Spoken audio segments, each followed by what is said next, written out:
All right, welcome my gaming friends and enthusiasts, fellow enthusiasts of gaming, my friends, fellow enthusiasts, gaming enthusiasts, blah, blah, blah, and the handful of subscribers who follow my channel. This is Twilight 2000. This is a game system produced by GDW, Game Designers Workshop, circa mid-80s. The early 80s? You know, I know that stuff too. 1984, mid-80s. I was just getting ready to get out of high school. And the Corebook, and it's two books. It came in a box set. Unfortunately, I don't have the box set. It didn't survive. The boxes weren't nearly as important to me then as they are now. I didn't understand the value of hanging on to that sort of stuff. To me, they just took up extra space on my shelf. So the book box set included some things like dice, and I think there was a couple supplement pieces in there, and a player sheet, maybe two, and none of that stuff has survived. If I have it, haven't run across it in decades. One of the tie-ins to it, one of the first modules to come out, was the free city of Krakow, which is set in Poland, obviously. The mechanics of the games themselves. The gist of this is your player characters are members of one of the NATO's military, preferably the U.S. military, because that's where it starts at. In this is their particular assumption, and yet they have the supplements for many of the other NATO organizations and militaries. So if you want to be in a British unit or in a Belgian unit, it's doable. You just change the nuance. You just change a few things in the starter. You find yourself, NATO and the Warsaw Pact goes to war in the late 90s. They fight a limited or a quite heavy ground war, not quite World War III, but quite a few countries become involved. China and Russia go to war with each other, and it's really nasty on that front. But the game doesn't do much for that. Doesn't have much in the way of supplements for it, or any, as far as I can remember. At some point, the conflict escalates, and beginning with a limited exchange of tactical nukes and a few strategic nukes. We don't see an all-out nuclear holocaust, but enough of it to mess up most of the countries in question and make life much more difficult. The end result is that for the large portion of the military that was engaged in this last campaign, it ended up in Poland, and they disintegrated. So you're part of it. Your crew is part of a group of survivors, and their job is to survive and ideally get back home. And the game modules that come along after this, and source books that come after this, gear you in that direction to some degree. Gives you some options, right? One of the things that sets Twilight 2000 apart from a lot of other game systems, especially at that era, is the fact that this is a neo-real world, almost momentary thing. It takes place if you were living in the 80s when this came out, this would take place in a decade or so in the future, and would be fought with modern technology and modern weapons and modern philosophy. Whereas you don't have magic, you don't have high sci-fi, you don't have monsters, there's not alien invaders, they're not undead, there's not some huge plague decimating the planet. All those are viable modules or mods. If you want to modify this to play that, you can do that. But that's not the genesis or the premise of the game which is what makes it one of the things that caught my eye.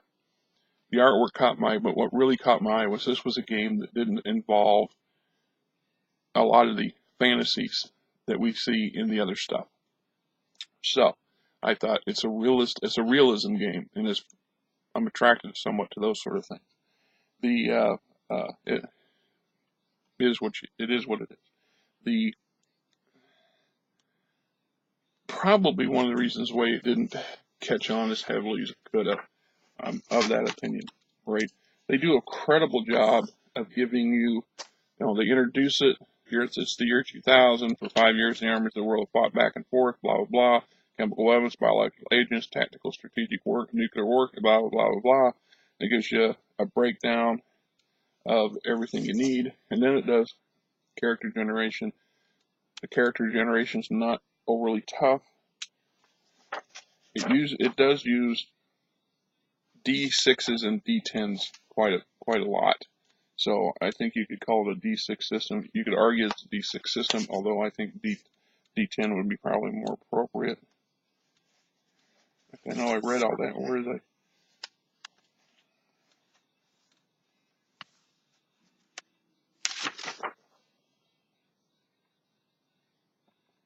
Yep. Game includes 1 10-sided die and 4 6-sided dice, D10, D6 respectively. Unless stated otherwise, roll 0 on D10. So, it's not your standard D20 system, but it's fairly close to it, so it's not tough. The mechanics for the rules are not all that heavy either. This is kind of a rules-light game system.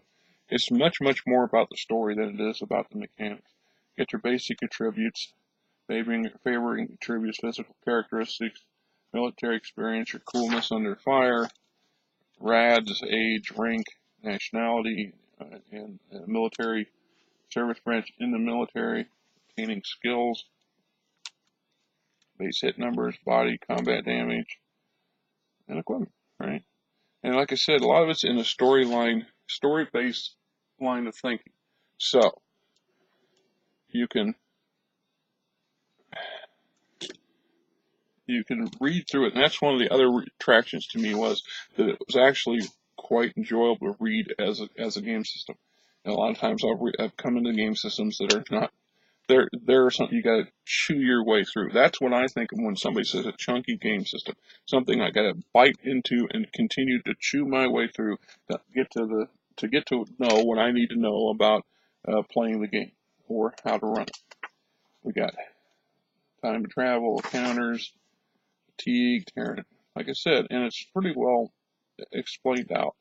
There's not a lot of dry material here. Upkeep.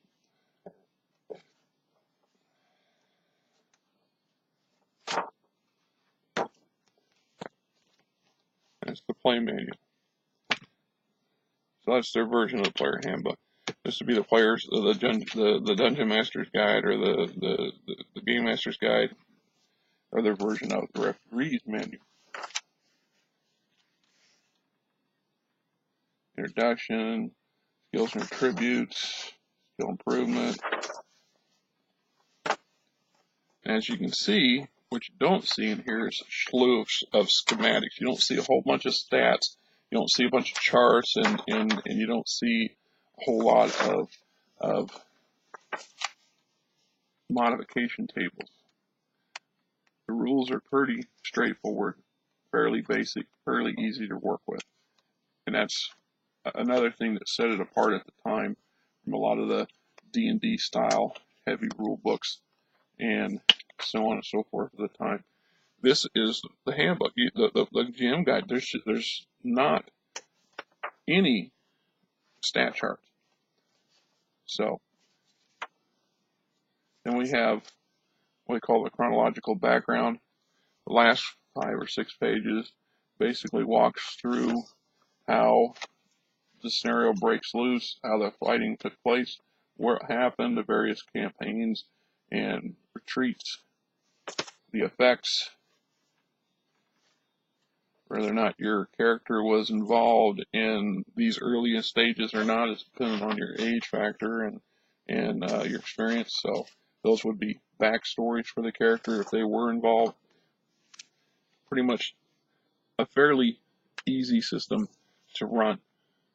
Doesn't take a whole lot to get started, and most of it's going to be in the story. Like I said, you just don't see game systems today where the rules are almost pamphlets. There you have it.